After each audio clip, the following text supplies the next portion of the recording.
Assalamualaikum warahmatullahi wabarakatuh.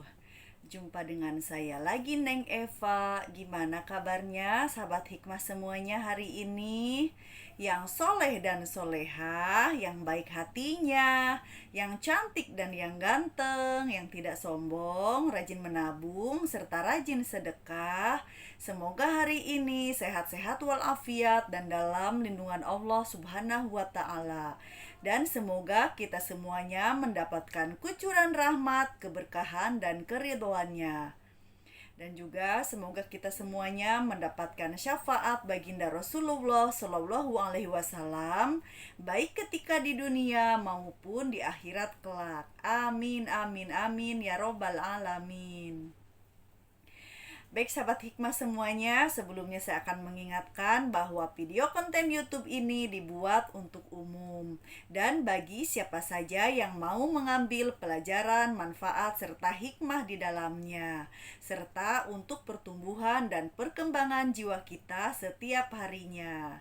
Jadi semangat terus ya belajar dan terus belajar, karena sampai kapanpun kita adalah pelajar di muka bumi ini.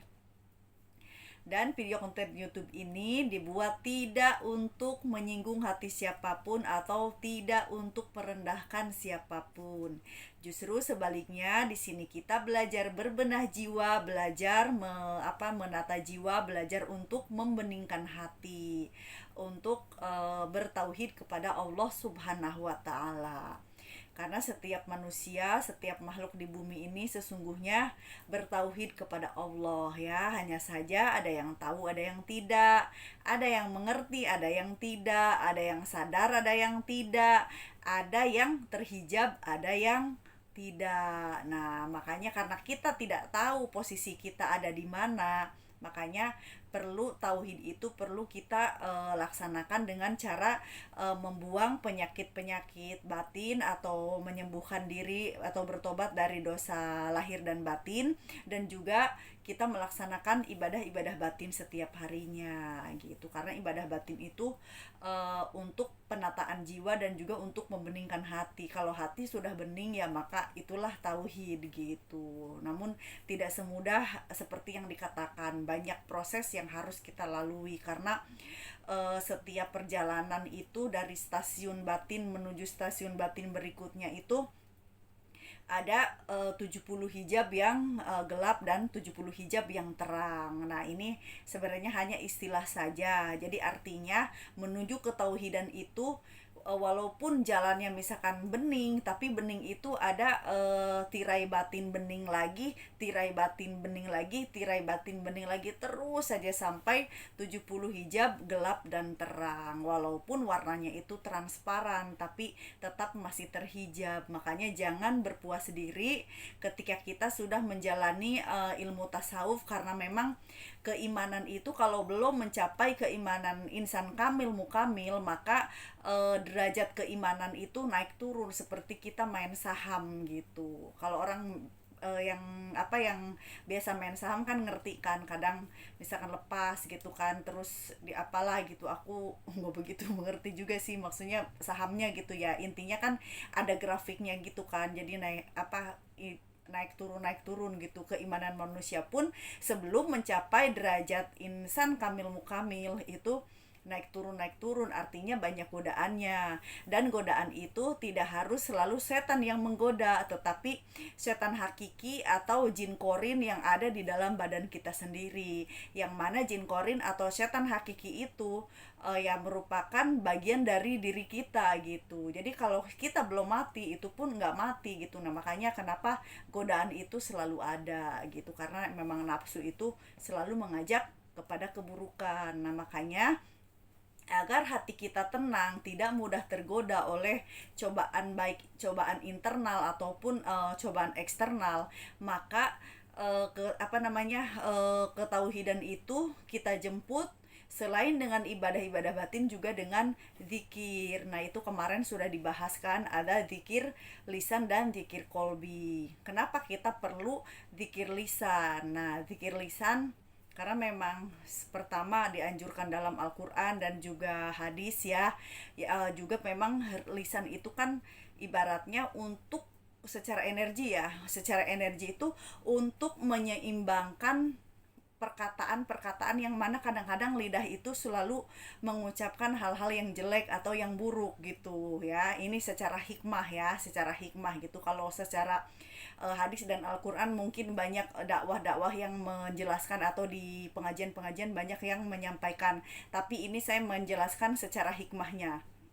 Nah, ketika kita bangun tidur sampai bangun beraktivitas sampai tidur lagi, tentunya kita itu ada ngegosip, ada gibah, ada salah paham sehingga tuduhan itu menjadi sebuah fitnah gitu kan. Melihat orang yang lucu kadang-kadang kita menertawakan, kadang-kadang kita nyinyir, kadang-kadang kita apa ya ibarat tuh julid gitu kan. Nah, bahasa-bahasa ini ya bahasa jeleknya gitu.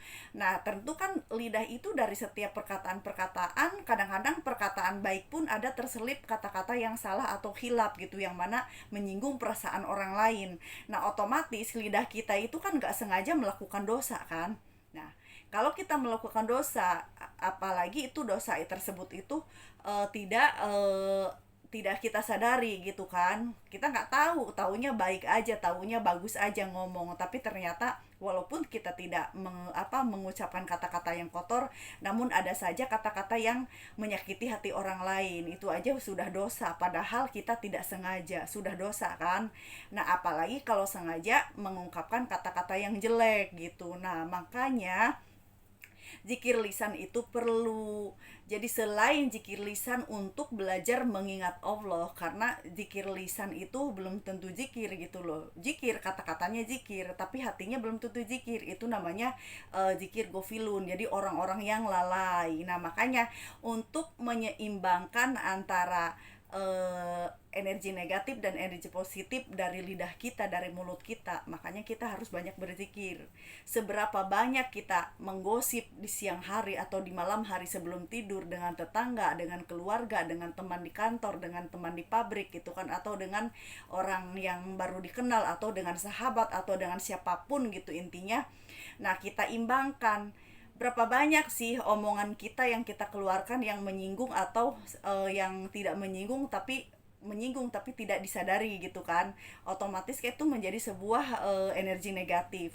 Nah, maka kita seimbangkan dengan zikir lisan. Kalau misalkan dalam sehari bisa 5 kali ngagosip gitu ya, misalkan di rumah ngagosip, di tetangga ngagosip, di kerjaan ngagosip, atau di sekolahan ngagosip gitu kan. Terus ketemu yang baru kenal juga ikut-ikutan nimbrung ngagosip atau gibah misalkan. Terus misalkan belum lagi nggak sengaja ada orang yang misalkan wajahnya nggak umum, kita ketawain atau kita omongin gitu kan, atau kita komplain misalkan gitu ya. Itu aja kita udah 5 kali berbuat dosa. Dikali perkataan lidah kita itu berapa kali berucap buruk atau berucap jelek. Nah, makanya zikir lisan itu untuk menyeimbangkan energi negatif dari kata-kata yang jelek dari mulut kita gitu. Itu yang pertama hikmahnya ya. Yang kedua, sudah jelas zikir lisan ya memang untuk mengingat Allah, itu sudah pasti, itu memang yang utama. Nah, yang ketiga, zikir lisan adalah untuk memasukkan energi ke dalam zikir kolbi. Jadi zikir kolbi ini ada dua memang. Jadi bagi sebagian zikir kolbi lebih utama baru ke lisan, ada juga zikir lisan dulu baru ke kolbi. Tapi karena ini yang dibahas zikir lisan, maka saya zikir lisan dulu ya. Jadi zikir lisan bagi yang masih lalai, masih yang gofilun gitu, masih orang-orang yang lalai tapi zikir tapi lalai, artinya zikir di mulut tapi masih lalai gitu, intinya kosong dari mengingat Allah. Nah, itu zikir lisan itu untuk melatih kita agar zikir lalai menuju zikir yang beneran ingat kepada Allah gitu, menuju ke zikir kolbi gitu. Jadi itu terapi zikir lisan gitu ya. Dan juga kalau kita sudah terbiasa berzikir, kadang-kadang lihat orang mengatakan jelek aja kita langsung astagfirullahaladzim, jangan begitu, tidak baik gitu kan. Terus kita mau mengucapkan kata-kata jelek, Jadi langsung ingat astagfirullahaladzim, ya Allah, astagfirullah, innalillahi gitu kan, subhanallah gitu kan, ya Allah maafkan saya mau berkata-kata tapi langsung mengingat Allah. Nah, jadi itulah hikmah dari zikir lisan. Makanya jangan jangan merasa saya mah udah belajar tasawuf, saya dalam hati saja, itu salah. Selama kita masih punya jasad, selama kita masih bisa mengerjakan suatu kebaikan dengan jasad kita, zikir lisan pun jangan pernah ditinggalkan, bahkan harus ditingkatkan ya. Jadi kurangi bicara yang jelek tapi perbanyak zikir lisan. Insya Allah akan energinya akan masuk ke dalam hati gitu, karena Allah itu tidak akan menyanyiakan orang yang berbuat baik, apalagi orang yang mengingatnya gitu ya. Wallahu alam bisawab. Saya mohon maaf kalau ada kekurangan dan kesalahan dalam menyampaikannya, karena saya hanya manusia biasa yang belajar dan terus belajar. Ambil baiknya dan buang buruknya, dan juga semoga bermanfaat. Minal aidin wal faidin, mohon maaf lahir dan batin. Wassalamualaikum warahmatullahi wabarakatuh. Orang baik pandai mengambil hikmah, sehat lahir dan batin, is the best selalu.